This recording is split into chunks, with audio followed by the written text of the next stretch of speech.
좋은 변호사 고르기 제1탄 첫 번째 전화입니다. 전화를 잘 받아야 돼요. 변호사가 명함에 핸드폰 번호를 안 적어놨다. 엄청난 고관 대작 출신이거나 의뢰인으로부터 전화 오는 것을 귀찮아하는 사람입니다. 그런 사람은 사건을 맡았을 때 자기가 직접 글을 쓰거나 하는 걸 꺼려요. 왜인지 아세요? 의뢰인하고 전화를 많이 해야, 통화를 많이 해야, 이야기를 많이 해야 좋은 서면이 나옵니다. 자기 혼자 머리 구상해서 나온다? 택도 없는 소리입니다. 아무리 공부를 많이 해도 사실관계에 대한 풍부한 지식이 있어가지고 사실관계를 충분히 흡수하고 나오지 않는 서면은 뿌리가 없는 서면과 같아서 판사를 설득할 수 없습니다. 그래서 사실관계를 충분히 흡수한 다음에 그 서면이 나와야 됩니다. 그러려면 의뢰인하고 대화를 많이 해야 됩니다. 의뢰인과 대화를 많이 하려면은 우리 재판하러 돌아다니고 의뢰인 만나러 돌아다니고 이런 변호사의 특성상 핸드폰 없이 사무실 전화로 통화를 다 한다? 불가능합니다. 곳곳에서 계속 전화를 해야 됩니다. 핸드폰 전화 통화 요금제를 무제한으로 설정을 해야 됩니다. 저 같은 경우에 그렇게 하고 있어요. 의뢰인과 전화를 많이 해야 되거든요. 서면을 쓰다가 갑자기 생각이 났다. 그럼 사무실 찾아가서 내가 전화를 한다? 토요일에 집에서 서면을 쓸 수도 있지 않습니까? 그런 경우에 사무실 다시 와서 그 의뢰인과 통화를 한다? 불가능한 거예요. 그래서 변호사들은 명함에 핸드폰을 오픈해야 돼요.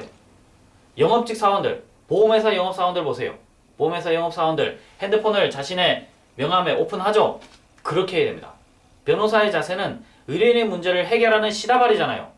변호사는 주인이 아닙니다. 의뢰인의 문제를 해결하는 보조자, 시다발이죠. 시다발이니까 시다발이답게 의뢰인 밑에 발발 기어야 됩니다. 그리고 의뢰인이 뭘 원하는지를 캐치하기 위해서 계속 그 사람과 통화하고 자기가 뭔가를 새로운 아이디어가 생각났다 또는 뭔가 물어보고 싶은 게 있다 하면은 즉시 전화해서 그 사람으로부터 이야기를 들어야 돼요. 그런 자세가 없으면 안 됩니다. 그런 의미에서 의뢰인이 전화를 했을 때도 변호사는 전화를 잘 받아야 됩니다. 젊은 변호사님들 의뢰인과 통화하는 걸 두려워하지 마세요. 우린 사실 어릴 때 공부만 해가지고 머리가 좀 둔합니다. 어떤 면에서 사회생활하는 면에서 머리가 나쁩니다. 공부는 잘합니다. 그러나 머리는 나쁩니다. 머리는 좋으나 대가리가 좋지 않습니다. 사회생활을 할 줄 모릅니다. 그래서 그 단점을 극복하려면 일단 사람들과 대화를 많이 하십시오.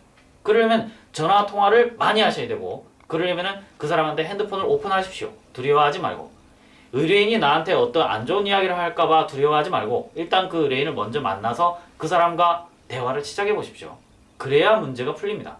지금까지는 교과서에서만 우리가 답을 찾았잖아요. 판례에서 답을 찾았잖아요. 근데 어떠한 판례도 내 사례와 다릅니다. 내 사례와 똑같은 판례라는 건 존재하지 않아요. 전부 다 유사한 판례죠. 대법원 판례가 있다? 그러면 내가 집니까? 그렇지 않습니다. 대법원 판례라 할지라도 대법원 판례가 변경되는 전원합의체 판결에 의해서 대법원 판례가 변경되는 경우도 있지 않습니까? 그런 경우 있는 겁니다. 그래서 대법원 판례가 있다 해서 접으면 안 돼요. 그 어리석은 변호사입니다. 그러니까 항상 사건을 접할 때 사실관계를 정확히 파악하고 그에 대해서 약간의 법리적 주장을 더한 다음 그에 따른 서면을 작성하시면 그걸로 충분한 겁니다. 그래서 의뢰인으로부터 전화가 왔을 때 전화에 집중을 해줘야 되고요. 딴 일을 하거나 해서는 안 됩니다. 또 상담 중에 다른 사람 전화가 왔다. 그런 경우에도 그 전화를 냉큼 받아가지고 여보세요 이런 거 하는 것보다는 분명히 양해를 구하고 잠깐 통화를 한 다음 내 사무실에 있는 사람을 중심으로 사무실을 운영할 수 있는 그런 지혜도 필요한 겁니다.